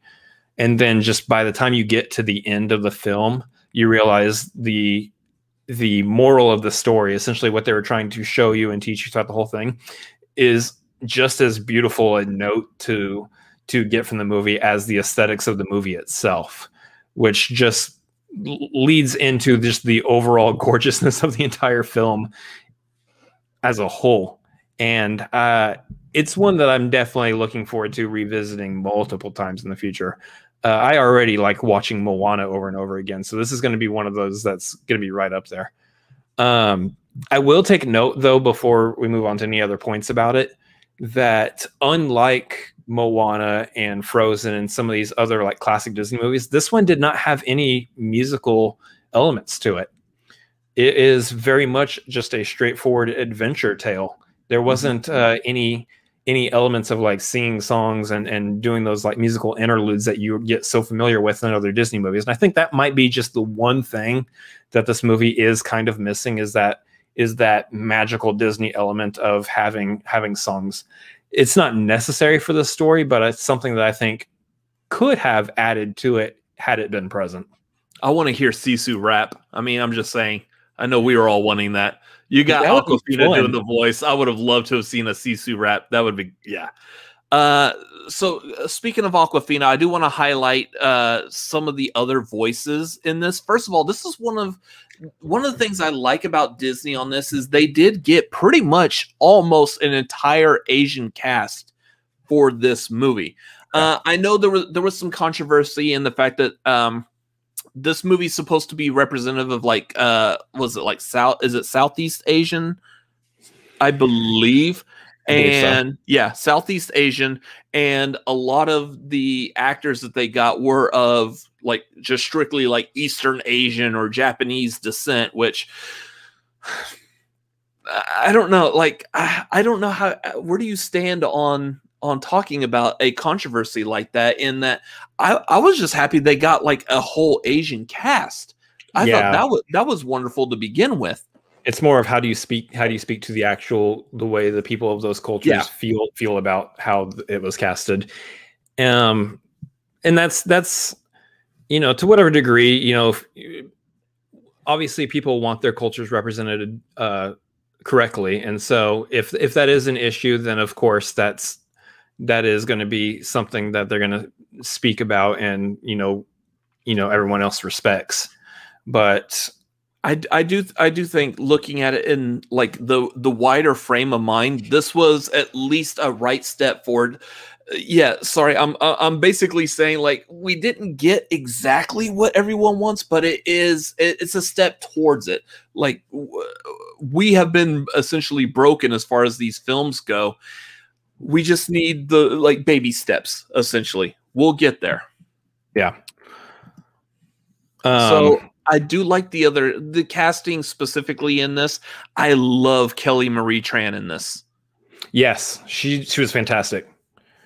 Kelly Marie Tran has gotten a lot of flack from like the Star Wars stuff, and unfortunately so, from like some of the more toxic parts of that community.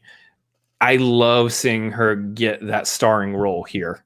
And I believe, you know, this does show this does show her star power and that she does deserve to be in these kinds of roles, in the lead central focus role. Now, granted, I understand this is animated, so it is just a voiceover role, but it's not like a live action where I get to act in front of the camera. But it is fantastic to see her still get those lead roles, and I from this, I hope that she does get more, because she really did a fantastic job as Raya. Yeah. The other one I want to point out was Gemma Chan as Namari. She is definitely someone who we're seeing getting more and more like higher profile roles, and so far I've been liking everything she was in. She was in Crazy Rich Asians as well. She was in Captain Marvel. She's gonna be in the Eternals, and looking forward to that. So, like, her role in this, I felt like was perfect, because her character of Namari in this was very much a lot like her character in Captain Marvel. And I could see, like, the parallels. I was like, man, that's just good casting right there. For that kind of a person, for that kind of a character, I thought they did very well with casting of her. Yeah. So, like, here's the thing. We both feel pretty good about this movie. I really enjoyed it. I want to see it again and again. There's one thing in here that really kind of, if I'm going to stretch to try to find something to peg the movie on in any capacity, if I have to find something, it's that some of the dialogue, some of the lingo was a little bit too modern day. And there were moments where that kind of took me out of it a little bit, where they're throwing on phrases like bling and your bestie, like stuff like that. And here's the thing. That was too modern for you? Well, think about the time period that this movie should be taking place in. A little bit, yeah. It's definitely not of that time period for sure. Yeah. But the thing you have to keep in mind in situations like that is that kind of dialogue is there for the kids. It's an animated movie, it's a family movie, so there's going to be stuff that is definitely geared for kids watching it, and that kind of dialogue is definitely the type of dialogue that's for kids. It's going to be the stuff that they're going to find hilarious, they're going to find funny, because they're not yet at a place where they're thinking it doesn't make sense for people of that culture to be using terms like bestie and bling. No, they're going, that's funny, she's talking about bling, it's hilarious. Yeah, it's going to be more geared for kids to enjoy. So as an adult with an adult mind, that kind of stuff took me out of it, but it didn't take me so far out of it to ruin the experience. No, by no means. No, the entire movie is fantastic. I really, really, really enjoyed it. Yeah. And the only other thing I'm going to highlight from this movie is Tuk Tuk is the cutest effing thing I have ever seen. Oh my gosh. They never stay that small. Crap. Seriously, like, they're gonna sell millions of these. I want to see a knockout drag out celebrity death match, Tuk Tuk versus Grogu. Like, this is just so adorable, just so cute. I want one. It's just too bad they don't stay that small. Can we get a Tuk Tuk? Right. She's gonna hate it. I guarantee you, she will hate that thing. But anyway, this one we're talking about out of 10 stars. I'm giving this thing a solid 8.5 to 9, somewhere in that range. I mean, I feel pretty solid about giving it a 9, honestly, out of 10 stars. So, yeah, my rating on it's going to be an 8. So, yeah. Wow, you are a curmudgeon. How dare you give this movie an 8? No. Sorry.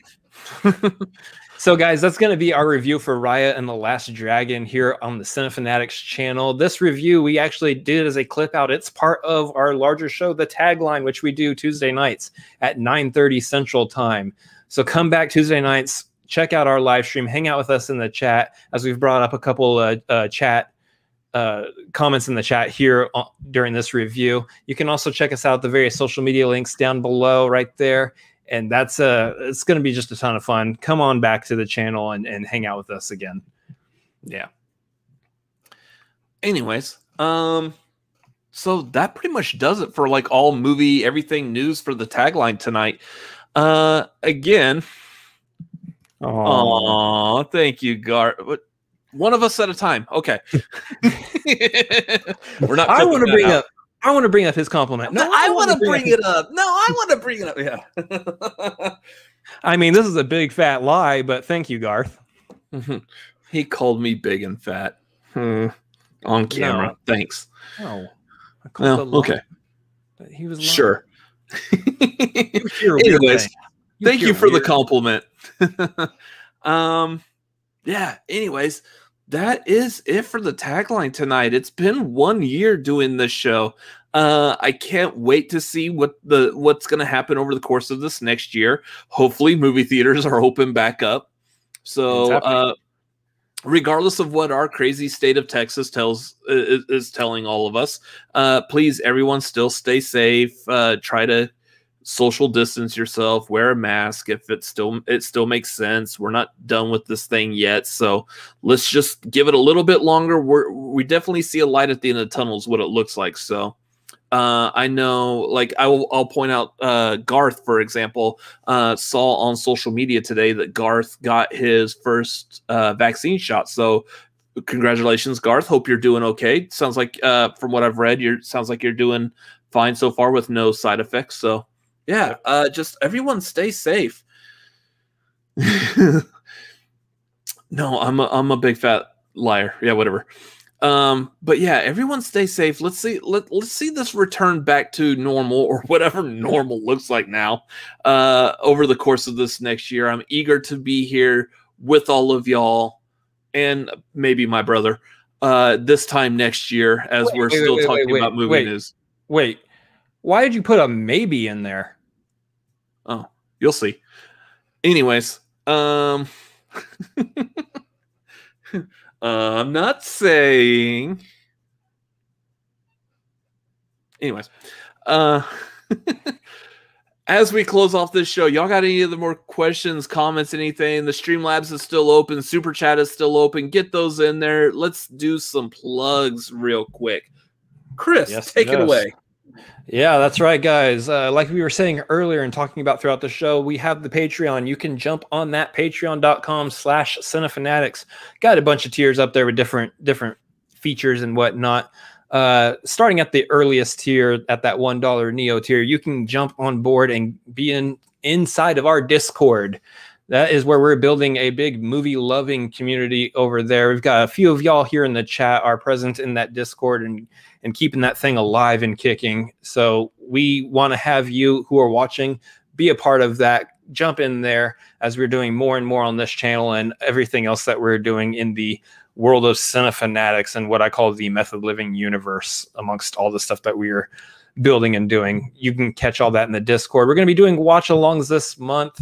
As we said, there's one that's public that will be for the older Justice League title. There's also going to be that watch along that we're going to be doing through the Patreon on the 27th, I believe. Yeah, on the 27th for Kong Skull Island. If you sign up on that tier, that is the dude tier, and you actually show up for the watch along, you are entered for a chance to win Kong Skull Island on Blu-ray. So that is something that you definitely want to be a part of. And then, of course, we're also doing the movie trivia nights. One coming up, I believe you said it was next week. So the 27th for Skull Island. Trivia nights. Oh, trivia night is going to be on the 17th. That is on St. Patty's Day. Yep. I'm not trying to do the imitation of the accent that time. Yeah. So trivia night's going to be next week. That's on the Maverick tier. So if you want to be a part of that and help us with studying, and we can help you with studying if you got movie trivia studying needs as well. So jump on over there and be a part of that. That's going to be a lot of fun. But also social media, guys, that's where you can keep up with everything that we're doing. At Cinefanatics MLP is the main Twitter account that you can follow. But also, if you want to keep up with us individually, you got Chris Adams MLP. And then he's got the Robert Adams MLP over there. That's Twitter and Instagram, so you can follow us in both of those places. And Letterboxd. Oh, and we're both on Letterboxd. That's right. I haven't been, but I am now, so I forgot about it. Yes, we're both on Letterboxd. Believe at the same handle there, too, so you can follow us and keep up with all our movie watching on Letterboxd as well. Yeah, I'm closing in on watching 2,000 new movies over the course of my entire life. So not too far off from that. That's definitely going to be achievable this year. So make sure you follow me. I don't know how many more movies he's got before he hits 2,000, but yeah, you can follow him as well. I got a lot. Yeah. Anyways, I do like Garth. So here's the thing with this comment. While this is funny, and I do appreciate the humor in it, we kind of like hinted at it earlier. I'm the one who's always like passed out asleep. I love my sleep. I'm not waking up to choke him with a pillow in the middle of the night. I'll do that before I get my sleep. So, and he'll regret trying. Anyway. So we don't have any more Streamlabs or comments, so let's wrap it up. So, all of y'all in the chat, thank y'all for being here. Thank y'all who are in the chat who are already patrons. Thank you for being patrons. Thank y'all for being here. Again, 1 year down. Let's make it another fantastic year. We'll see all of y'all again next year. The what? So 1 year down, 1 to go. 1 to go, and then that's it. We're stopping the tagline. No. Yeah, let's see what the next year brings. Thank y'all for being a part of this. Thank y'all for being here. We very much appreciate it. Those of y'all watching, make sure you hit the like on this video. That definitely helps with the YouTube algorithm and everything. If you're watching this on a replay, comment down below. What did you think of this video? What did you think of our reviews? Anything you want to let us know about, make sure you comment it down below. Also, if you like this, share it. A lot of y'all in the chat who are watching this right now live, y'all have been sharing our videos, and we so much appreciate it. That's how this grows. Like at the very bare bones, that's how you spread the word. That's how the channel is going to grow. You like something, share it with everyone else. Yep. And then, of course, also, you know, YouTube, you got to subscribe to this. So hit the subscribe button if you haven't done it. And yeah, that's it for tonight. I think we are done with 1 year of the tagline. How does it feel to be 1 year old? Well, it'd feel a lot better if we weren't in a pandemic. Well, it definitely would. Yeah. No, it feels great. Otherwise, thank y'all for watching. Thank y'all for being here tonight. We will see all of y'all again, probably in a couple of nights or something. You'll see me on the Pajukin tomorrow night on the PJ Campbell Network talking about Linkin Park albums. So that's right. We are going to be doing a couple things on the Pajukin we can mention real quick. You're going to be doing that, and I believe we're going to be doing a game night with them this Saturday. So there's a game night this Saturday, and then there will be I guess we're going to possibly be participating in their 1 year anniversary over there as well. If that's something that they're announcing to the people right now, sure. Cool. I don't know. We may or may not be a part of that, depending on what they're announcing to the people. So yeah. Details to come. Anyways, we will see all y'all later. Y'all all have a great evening and good night. See you.